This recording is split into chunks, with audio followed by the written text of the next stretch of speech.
Hello నేను మిస్ఎస్ రావు. రఘురామకృష్ణరాజు గారు deputy speaker, Sunil IPS మాజీ ఆంధ్రప్రదేశ్ సిఐడి చీఫ్. ఆయన సిఐడి చీఫ్గా ఉన్నప్పుడే రఘురామకృష్ణరాజు గారి మీద థర్డ్ డిగ్రీ ప్రయోగం జరిగింది. ఆ మేరకు కంప్లైంట్ కూడా ఇచ్చారు రఘురామకృష్ణరాజు గారు. దాని మీద విచారణ కొనసాగుతూ ఉంది. తులసిబాబు దగ్గరికి వచ్చి ఆగిపోయింది ఆ విచారణ. మళ్ళీ ఆయన్ని పోలీసు కస్టడీలోకి తీసుకోవాలనేటువంటి ప్రయత్నం ఆంధ్రప్రదేశ్ పోలీసులు చేస్తూ ఉన్నారు. అలాగే విచారణ అధికారిగా ఉన్నటువంటి ప్రకాశం జిల్లా ఎస్పీ ఆ మేరకు నిర్ణయం తీసుకున్నారు. మరి తులసిబాబుని మళ్ళా పోలీసు కస్టడీలో తీసుకుని విచారిస్తే అదనపు సమాచారం ఏమైనా వస్తుందా అనే దాని మీద ఒక చర్చ అయితే, ఇప్పుడు రఘురామకృష్ణరాజు గారిని సునీల్ అండ్ టీం వెంటాడుతుంది అనేటువంటి ఇష్యూ బయటకు వచ్చింది. ఆ విషయాన్ని బయటకు తీసుకొచ్చింది ఎవరు? రఘురామకృష్ణరాజు గారు. రఘురామకృష్ణరాజు గారు ఆక్రమణలు తొలగిస్తూ ఉంటే ఆకువీడు ప్రాంతంలో అక్కడికి అంబేద్కర్ మిషన్కి సంబంధించినటువంటి కొంతమంది వ్యక్తులు వచ్చారు. ఆడికి వచ్చి కుల చిచ్చును లేపాలనేటువంటి ప్రయత్నం చేశారు అనేది ఇప్పుడు రఘురామకృష్ణరాజు గారు చెప్తున్నటువంటి మాట. రఘురామకృష్ణరాజు గారి పరిధిలో, ఆయన నియోజకవర్గ పరిధిలో, లేదంటే ఆయన ఉండేటువంటి జిల్లా పరిధిలో కులాల చిచ్చు పెట్టడానికి ప్రయత్నం చేస్తున్నారు అనేది రఘురామకృష్ణరాజు గారి యొక్క అనుమానం. దానికి కేంద్ర బిందువు ఎవరంటే సునీల్ ఐపీఎస్ అనేది ఆయన చేస్తున్నటువంటి ఆరోపణ. ఆకవీడులో జరిగినటువంటి ఒక ఎపిసోడ్ని ఆయన ఉదాహరణగా చెప్తున్నారు. ఆకవీడికి ఒక కారులో కొంతమంది వచ్చారు. ఆ కారు ఎవరిది అనే దాని మీద ఒక కంక్లూజన్కి వచ్చారు రఘురామకృష్ణరాజు గారు. జోగారావు అనేటువంటి అతనిది ఆ కారు. ఆ కారులో సునీల్ కుమార్కు సంబంధించినటువంటి మనుషులు వచ్చి ఉంటారు అనేది అనుమానం. ఎందుకంటే ఈ జోగారావు కారు కాబట్టి జోగారావు సునీల్ కుమార్కి అత్యంత సన్నిహితుడు. ఆయన ఆర్థికపరమైనటువంటి అంశాలను చూసేటువంటి వ్యక్తి జోగారావు అని చెప్పి రఘురామకృష్ణరాజు గారు చెప్తూ ఉన్నారు. దందాలను చేసేటువంటి వ్యక్తి తులసిబాబు అని చెప్పి చెబుతున్నారు. సునీల్కి లెఫ్ట్ అండ్ రైట్ ఉండేటువంటి వాళ్ళు జోగారావు అలాగే తులసిబాబు అనేది రఘురామకృష్ణరాజు గారి యొక్క అనుమానం. ఇప్పుడు జైల్లో ఉన్నాడు తులసిబాబు, బయట ఉన్నాడు జోగారావు. ఈ జోగారావు కారులోనే కొంతమంది అంబేద్కర్ మిషన్ అనేటువంటి పేరుతోటి ఆయన నియోజకవర్గంలో తిరుగుతున్నారు. కులాలకు సంబంధించిన చిచ్చు పెట్టడానికి ప్రయత్నం చేస్తున్నారు అనేది ఆయన ఆరోపణ. ఇదంతా ఎందుకు చేస్తున్నారంటే రఘురామకృష్ణరాజు గారు వెంటబడుతూ ఉన్నారు సునీల్ కుమార్ మీద కక్ష తీర్చుకోవడానికి. దానికి ప్రతిగా రఘురామకృష్ణరాజు గారిని కులాలని రెచ్చగొట్టడం ద్వారా ఇరుకును పెట్టాలి అనేటువంటి ఒక స్కెచ్ వేశారనేది ఆయనకున్నటువంటి అనుమానం.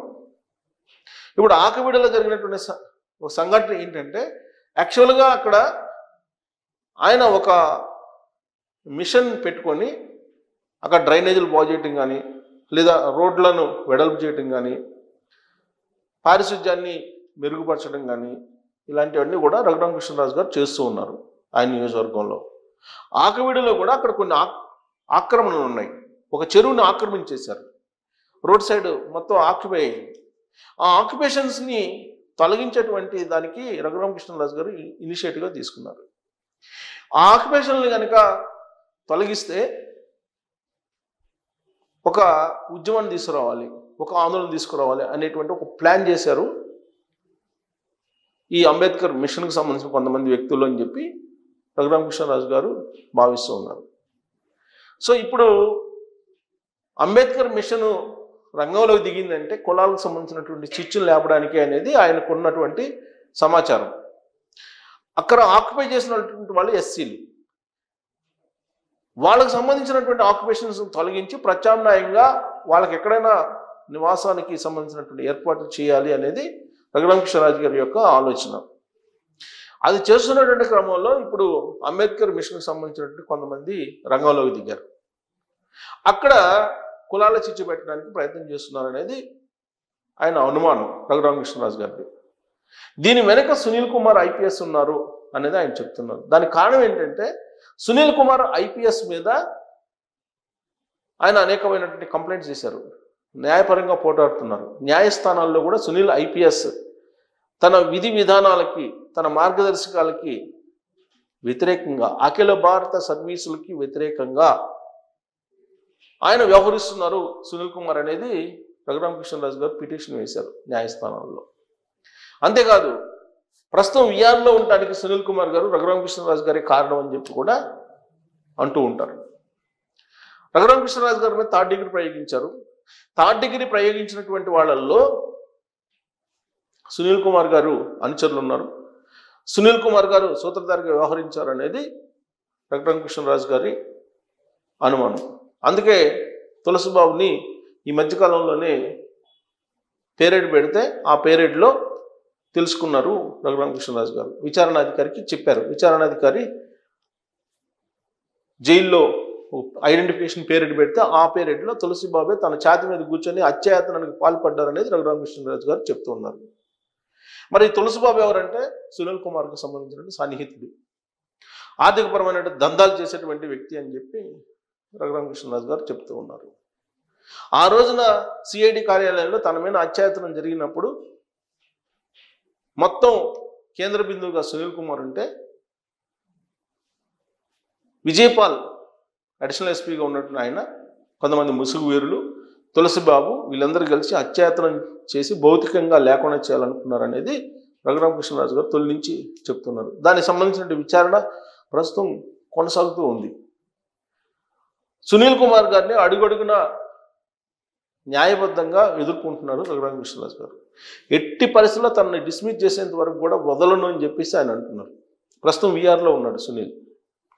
మరి ఆయన మీద కేసు ఆల్రెడీ నమోదైంది. విచారణకి ఇప్పటివరకు సునీల్ కుమార్ని పిలవలేదు. సునీల్ కుమార్ని పిలిచి విచారిస్తే మొత్తం వ్యవహారాలు బయటకు వస్తాయి. ఆ రోజున తన మీద అత్యాయతనం ఎవరు చేశారు ఏంటి అనేది అతనికి తెలుసు అనేది రఘురామకృష్ణరాజు గారు చెప్తున్నారు. ఈ కేసుకు సంబంధించి పురోగతి చాలా వేగంగా జరుగుతున్నటువంటి క్రమంలో ఇప్పుడు అంబేద్కర్ ఆపరేషన్ అనేటువంటి పేరుతోటి కులాల చిచ్చు పెట్టడానికి మరొక మార్గంలో సునీల్ కుమార్ ఎత్తుగడలు వేస్తున్నారు అనేది రఘురామకృష్ణరాజు గారి యొక్క అనుమానం. మరి ఈ కులాల చిచ్చు అనేది రఘురామకృష్ణరాజు గారిని ఇబ్బంది పెట్టే అవకాశం ఉందా? సునీల్ ఐపీఎస్ ఆయన డిస్మిస్ అయ్యేటువంటి అవకాశం ఉందా? కుల ప్రాతిపదికన రఘురామకృష్ణరాజు గారి కేసుని ఎందుకు మలిచేటువంటి ప్రయత్నం సునీల్ చేస్తూ ఉన్నారు? ఆర్ఎస్ ప్రవీణ్ కుమార్ కూడా సునీల్కి మద్దతు పలుకుతున్నాడు కుల కోణం నుంచి. మరి ఇవన్నీ చూస్తే కులాల ప్రాతిపదికన నేరాలను మనం చూడాలా? కుల చిచ్చు పెట్టడానికి అక్కడ ప్రయత్నం జరుగుతుందా? అంబేద్కర్ మిషన్ పేరుతోటి అసలు ఏం జరుగుతుంది ఆంధ్రప్రదేశ్లో? రఘురామకృష్ణరాజు గారి మీద జరుగుతున్న కుట్ర ఏంటి అనే దాని మీద కామెంట్ రూపంలో మీ అభిప్రాయాన్ని తెలియజేయచ్చు. Thank you very much.